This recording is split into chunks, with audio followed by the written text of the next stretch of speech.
Hello friends, today in this video I will show how to fix missing taskbar and start menu in Windows 11. So to resolve this problem, just follow some easy steps.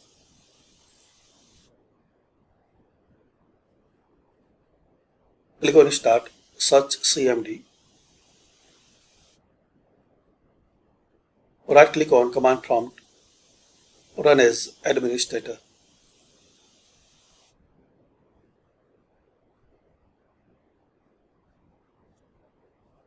Now here guys you have to copy and paste this command line.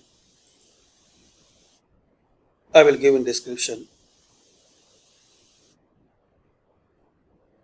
So copy this command line,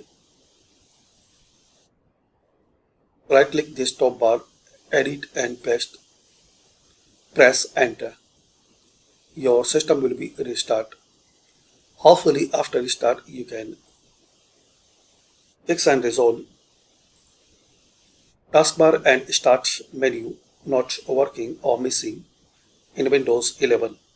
Thanks for watching. Please comment this method work for you or not.